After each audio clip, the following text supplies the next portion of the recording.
Bom, muito boa tarde. Mais uma vez partilho convosco, antes do início da reunião do Conselho Europeu, aquelas que são as nossas principais linhas de intervenção, sendo que, mais uma vez, também a agenda é relativamente extensa. Em todo caso, teremos a oportunidade de reiterar o nosso apoio incondicional à Ucrânia, numa circunstância nova ao nível do Conselho, porquanto é minha expectativa possa haver condições para que as conclusões neste ponto possam ser assumidas a 27, coisa que, como sabem, não aconteceu nos encontros anteriores.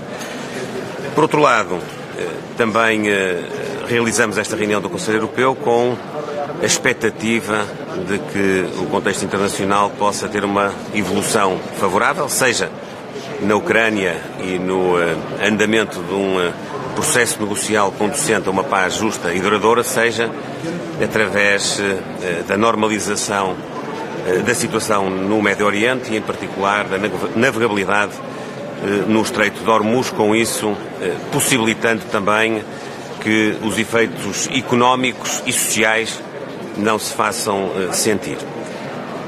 Teremos também amanhã uma importante discussão, uma atualização dessa discussão, para ser mais preciso, das perspectivas orçamentais para os próximos anos e do novo quadro financeiro plurianual, no âmbito do qual Portugal tem vindo a sustentar a posição de que é necessário cumprir os tratados, as responsabilidades com as políticas de coesão, com a política agrícola comum, com as regiões ultraperiféricas, num contexto que sabemos é de uma nova filosofia, onde haverá financiamento concorrencial que premiará o mérito, a excelência dos respectivos projetos. Tenho vindo também a sensibilizar Portugal, os agentes políticos, a academia, a administração pública, as empresas, para a necessidade de programarem investimentos que, pela sua dimensão, magnitude, alcance e excelência, possam ser suscetíveis de ter acolhimento e vencimento num contexto competitivo como aquele que estará nos próximos anos disponível, nomeadamente através do Fundo da Competitividade. Já tem boas notícias para Portugal em relação ao orçamento? É sim, boas notícias nós só vamos poder apresentá-las no final de todo este processo. Mas, como é do vosso conhecimento, temos vindo a fazer uma interação muito intensa com a Comissão, com a presidência de Chipre, que está ainda em exercício e que, portanto, nos permite dizer que a situação hoje é melhor do que era antes, na sequência de uma carta que enviei à Sra. Presidente da Comissão e também do acolhimento no âmbito da Negobox, que foi apresentada precisamente pela Presidência Cipriota.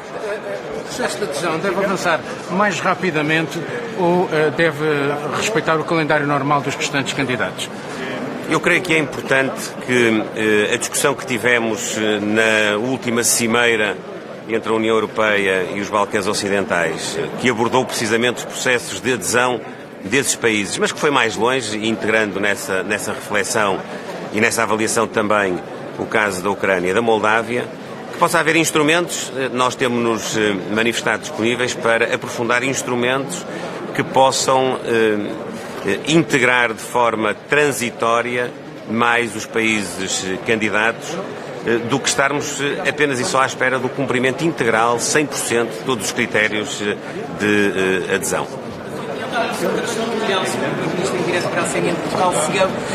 Já é momento para alívio ou não? Já faltam algumas horas, já houve uma assinatura por parte do Presidente Trump? Eu diria que a expectativa é melhor, mas manda a nossa experiência dos últimos tempos sermos prudentes e, portanto, aguardarmos a efetiva concretização dos princípios de acordo e as repercussões que pode ter do ponto de vista da estabilidade internacional e do ponto de vista da estabilidade económica decorrente daqueles que foram os efeitos ao nível dos preços de energia, dos combustíveis e também por via da falta de navegabilidade no Estreito de Hormuz, das cadeias de abastecimento de produtos essenciais. Temos de estar prontos para esses efeitos, temos de estar sempre a contar com alguma incerteza e, portanto, desse ponto de vista, o que posso dizer é que o governo português se mantém muito atento à evolução da situação, hoje sem expectativa de haver agravar-se, mas, efetivamente, creio que será prudente mantermos ainda a expectativa de que há muito a fazer. E em relação a Portugal, a lei laboral confirma o acordo entre o PSD e o Chega e quais são as linhas vermelhas que o PSD ainda tem e o que é que está disposto a incorporar da proposta do Chega? A discussão está a ocorrer exatamente neste momento na Assembleia da República. Não a pude acompanhar porque estive a viajar. De qualquer maneira, aquilo que é relevante e que já foi transmitido pelo Governo é uma disponibilidade absoluta para podermos aprofundar os termos desta reforma com os contributos dos partidos políticos, nomeadamente daqueles que estiverem disponíveis para viabilizar a nossa proposta na Assembleia da República. Essa vontade e essa disponibilidade de negociar de ambas as partes. É um dossiê extremamente importante que, em princípio, terá essa negociação. Não vejo onde é que está a novidade. Não vejo onde é que está a novidade, não me leva a mal, mas as negociações do PSD com os restantes partidos da oposição têm estado sempre aberta e, portanto, não é exclusivo deste processo legislativo. Tem acontecido noutros processos legislativos, alguns que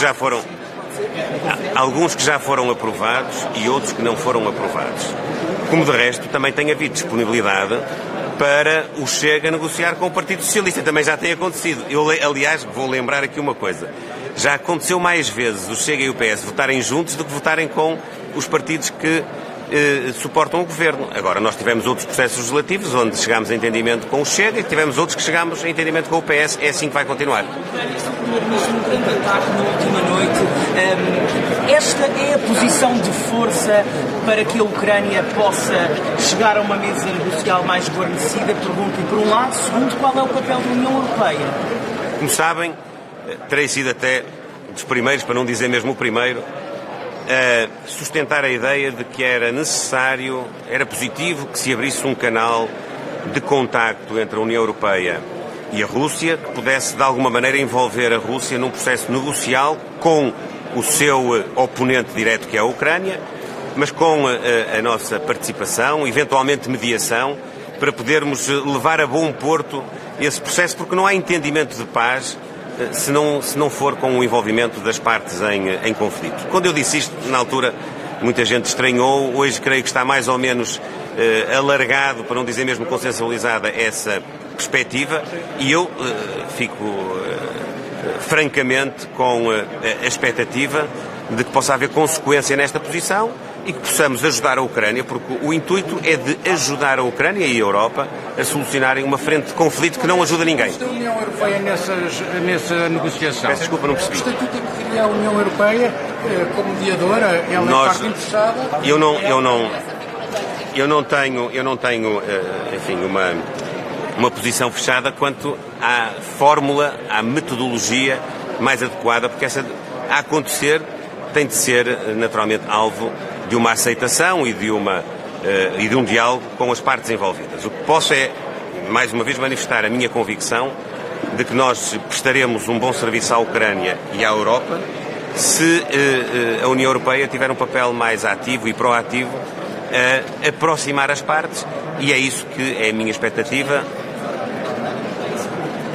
Eu não vou entrar, enfim, num concurso para podermos agora escolher ou propor nomes para poderem protagonizar esse processo. O que posso dizer, também não tenho nenhum problema em afirmá-lo, é que há algumas personalidades, nomeadamente portuguesas, que fariam esse papel muito bem. É a minha convicção. Até já. Obrigado.